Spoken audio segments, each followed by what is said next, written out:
পাকিস্তানের টিমটা খুব একটা ভালো না। এই জয়ে খুব একটা লাফানোর কিছু নেই। পাকিস্তানের টিম ব্যালেন্সড হলে বাংলাদেশ হেরে যেত। এই জয়ে আহামরি খুশি হওয়ার কিছু নেই।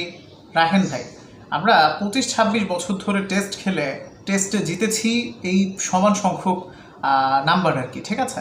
মানে আমরা গড়ে প্রতি বছর একটা করে জিতেছি, মানে 25-26 বছর বা 2 যুগের বেশি সময় ধরে টেস্ট খেলে আমাদের টেস্টে জয়ের সংখ্যা 30-এর নিচে, ঠিক আছে? সো আমাদের জন্য প্রতিটা জয় উৎসব করার মতো, প্রতিটা জয় সেলিব্রেট করার মতো। এবং পাকিস্তানের এই দলটা আসলে ব্যালেন্সড না, আপনাকে ঠিক কে বলেছে? বাবর আজমের মতো ব্যাটার সেকেন্ড টেস্টে ছিলেন, ভালো করেছেন। রিজওয়ান তো চমৎকার করেছেন, সালমান আলী ওঘাও চমৎকার করেছেন, শান মাসুদও 50 পেয়েছিলেন। সো এই যে ব্যাটাররা, এই যে 4-5 জন ব্যাটারের নাম বললাম, এবং প্রথম টেস্টে তাদের ডেবিউ হওয়া ওপেনার তিনি 100 করেছিলেন। সো তারা মোর দ্যান কেপেবল, ঠিক আছে? তারা শুধু যেই জিনিসটা করতে পারেনি সেটা হচ্ছে ইনিংস ক্যারি করতে পারেনি।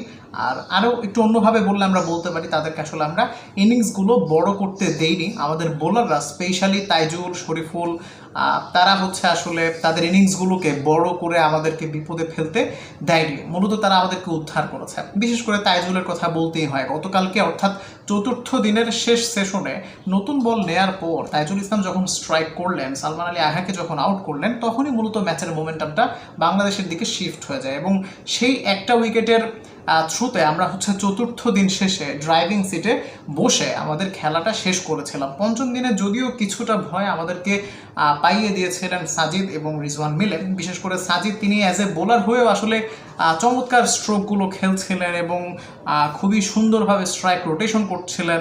সো সব কিছু মিলিয়ে একটু ভয় যখন আমরা আবার পাচ্ছিলাম, ঠিক তখনই সেই আবারও তাইজুল ইসলামী কিন্তু স্ট্রাইক করেছেন।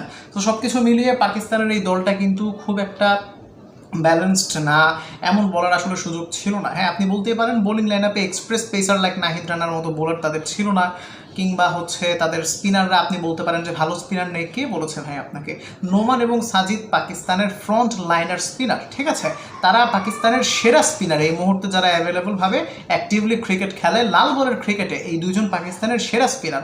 তাদেরকে কি এলিগেন্টভাবে আমাদের লিটন কুমার দাস, মুশফিকুর রহিম, মুমিনুলরা খেলে গেছেন। সো এটা অবশ্যই আপনার ক্রেডিট দিতে হবে কাকে? বাংলাদেশের ব্যাটারদেরকে। সেকেন্ড ক্রেডিট দিতে হবে বাংলাদেশের বোলারদেরকে। থার্ড ক্রেডিট দিতে হবে বাংলাদেশের ফিল্ডারদেরকে। এক্সেপ্ট মিরাজের পঞ্চম দিনের শুরুতে রিজওয়ানের ক্যাচ মিস ছাড়া বাংলাদেশ এই টেস্ট সিরিজে স্পেসিফিকভাবে দ্বিতীয় টেস্টে দুর্দান্ত ফিল্ডিং করেছে। মাহমুদুল হাসান জয় এবং লিটন কুমার দাস অনারেবল মেনশন পাবেন। কেন পাবেন? মাহমুদুল হাসান জয়ের সামনে যে ক্যাচটা নিয়েছেন চমৎকার ছিল, এবং লিটন কুমার দাস বাবর আজমের যে ক্যাচটা নিয়েছেন, লেগ স্টাম্পের বাইরের ক্যাচগুলো কঠিন হয়, আপনারা হয়তো অনেকেই জানেন।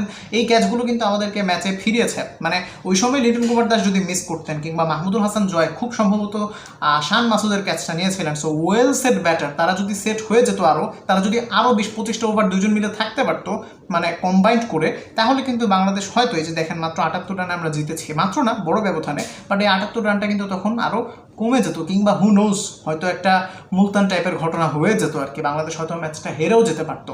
সো ওই যে ক্রাঞ্চ মোমেন্টে হাফ চান্সেসগুলোকে ফুল চান্সেস বানিয়ে ধরতে পারা, এবং দরকারের সময় ব্রেক থ্রু এনে দিতে পারা, কোনো একটা দুইটা নাম আপনি নিতে পারবেন, আপনাকে সবার নামে নিতে হবে। এই প্রথম ইনিংসে তাসকিন ভালো করেছে, তো পরের ইনিংসে হচ্ছে শরীফুল ভালো করেছে। বা স্পিনারদের মধ্যে প্রথম ইনিংসে যদি তাইজুল ভালো করে, পরের ইনিংসে মিরাজ পুষিয়ে দিয়েছে। প্রথম টেস্টে যদি মিরাজময় হয়, দ্বিতীয় টেস্টে হবে তাইজুলময়। সো এখানে কোনো বড় নাম নেই, পুরো টিমটার সবাই মিলেই আসলে পারফরমেন্স করেছে। আন্ডার পারফর্মার দু একজনের নাম নিতে পারবেন। এবাদত প্রথম টেস্টে ভালো করেননি, সব কিছু মিলিয়ে 2-1 খারাপ করবেই, ঠিক আছে? So as a team Bangladesh ভালো পারফরমেন্স করতে পেরেছে, এবং ভালো খেলেই হচ্ছে আমাদেরকে জিততে হয়েছে। So congratulations Bangladesh. 24-এর শুভ স্মৃতি ফিরিয়ে আনার জন্য অসংখ্য অসংখ্য ধন্যবাদ জানিয়ে শেষ করছে এই ভিডিও। আসসালামু আলাইকুম।